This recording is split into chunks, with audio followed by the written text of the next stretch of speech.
names? Muhammad, Saeed, Murjan, and Zubaydah. Allahu Alam, the good ones in your house, what they are called. But they like the reading of Quran and the Salah.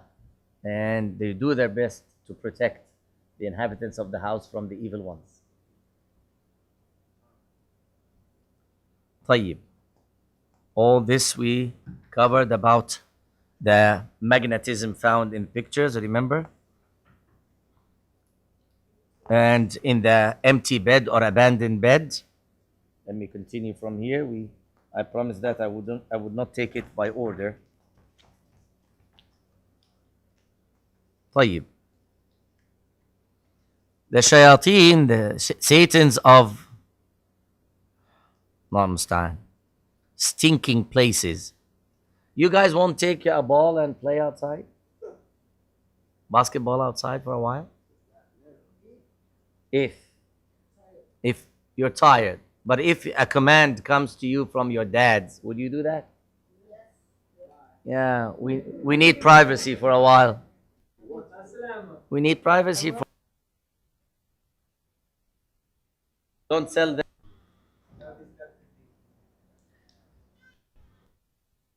Vagina and wombs and that stuff. I don't want them to. He asked the. Oh, would you like them to No, I mean, switch off? Huh? no, keep it on. طيب. Unless Rashad has a problem with it. You want to turn the microphone off or leave it on? طيب. They can decide to leave and get outside as well. So the Jinni Muslim was saying, and some of the Satans, shayateen, are like groups and camps. Some of them are specialized in living in stinking places, very stinking places. He said, I want clarification. He said, some of the shayateen live in the vaginas of the prostitutes and the adulterers. So this would make it easy for him to push her towards working 24 hours and for whoever sleeps with her. So whoever sleeps with her would come back and come back and come back because of that shaitan who gives him a special feeling. He's living inside. I said, are you kidding? Is that true or whispering? I mean, living in the womb? He said, حقيقة. أقسم بالله العظيم. So many shayateen and jinni confessed to me after they became Muslims that they are coming out from the womb of such female or from the vagina of such female.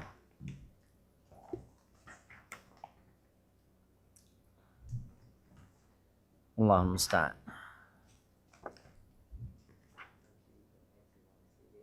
And then he continued, some of them live in the anus of the female or the male who are homos to make it lovable to them, that activity, and making it easier, I know the terminology for that out, sodomy. Eh? And some of them live in the lesbians' vaginas, that they become addicted to those activities. Some of them live in the place where the cows and the animals are slaughtered. They love the blood and the stinking blood and whatever is left in the slaughterhouse. Others live in the prostitution houses. They take it like a base, taken off from that base. That whoever go and visit those places would always love to come back, because of the effect of those shayateen, not mainly that lady. And they whisper to him to bring more of his friends next time. As for the nightclubs, or what you guys call as disco, is that right? He said yes. He said it's the place and the house of thousands of shayateen. And most of the position cases take place in those places. When they dance and they're crazy with that. And that music, subhanAllah, the metallic or some of the types of these music turn people into really real madness.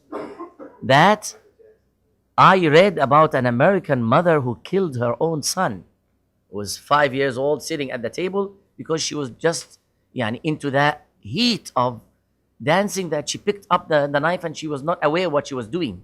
And she killed him. After that, she regretted that much. And she wanted even to commit suicide, but someone stopped her at the last second. So, Allahul Musta'an. Na'udhu billah. So, many of the cases of possession takes place in those nightclubs because Satans love that type of music and singing, and they adore and worship dancing. Dancing to the shayateen is their god. They worship it. He said here, تعشق الرقص لدرجة لا تتخيلونها. You can never imagine how much they do love dancing. And still, some people are spreading that among Muslims, saying, innocent dance. I said, is this in the Muslim land or non-Muslim land? He said, yes. الشياطين wish man to die and be destroyed at any way. And they know that these homo practices are causing destructive diseases, destroying diseases. And Iblis is always teaching them that a Christian or a Jew or a communist can become Muslim at any second because of that vast spread of Islam. So try your best to kill him before he does that, through pushing him towards committing those. And the biggest number, you try to do that for the sake of not giving him a chance to think about Islam in the future. So not a single prostitution house in America or Europe without shayateen nesting in it. The khammarat, the pubs, and the factories, the wine factories, all of them are castles for shayateen. And the non-Muslim jinni, they adore khamr, wine, its smell, and especially the stinking smell of al-khamr. Now, he came to like the surprise of the whole book, but I'll delay it till next time. Where does Iblis live? I'll not cover that now. I might move to something else. Hmm?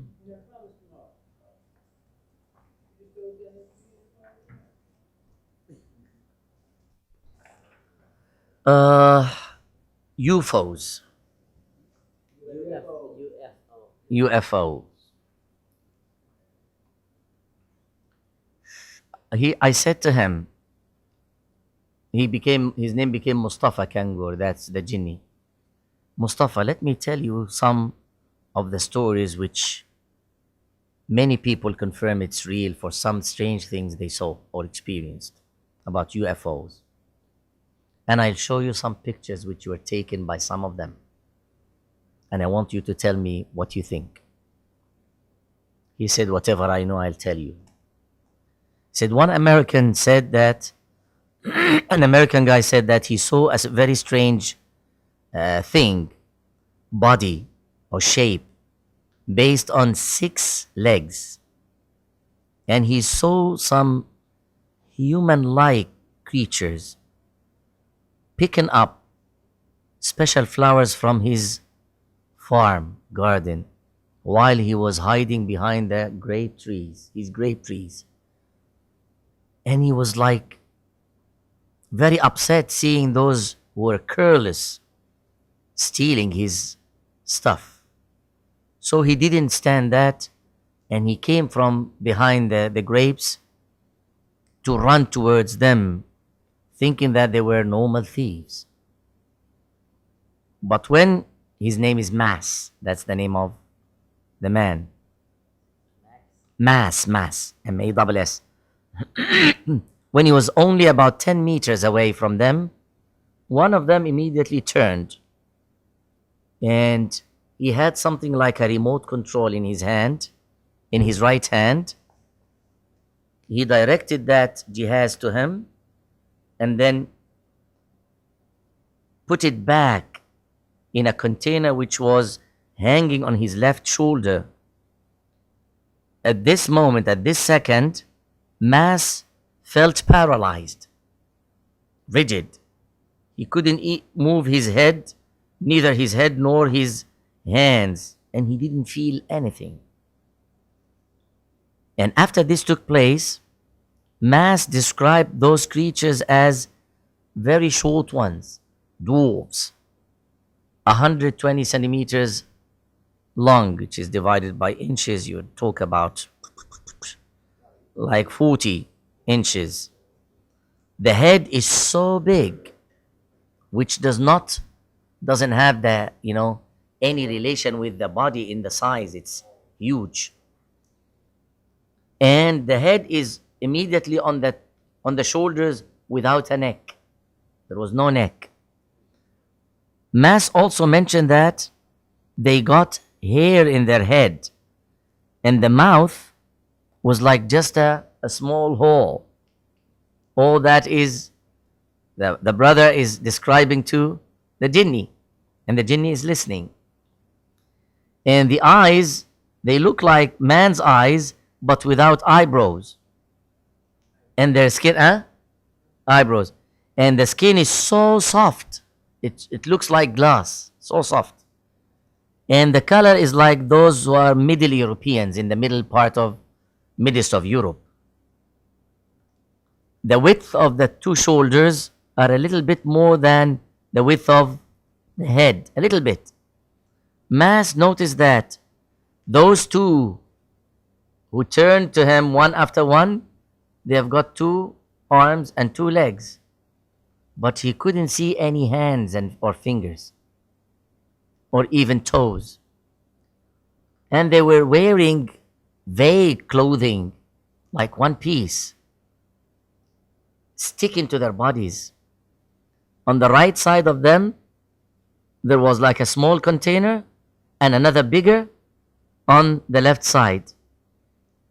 Mas said those 2 particular ones went back to the remote control of that set, which was 2.5 meters high, meaning double size any one of them.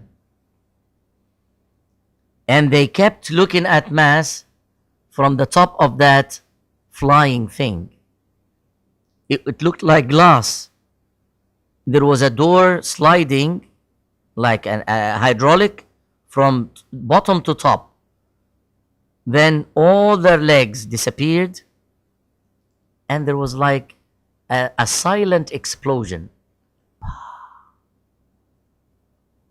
And without any noise, that thing moved up.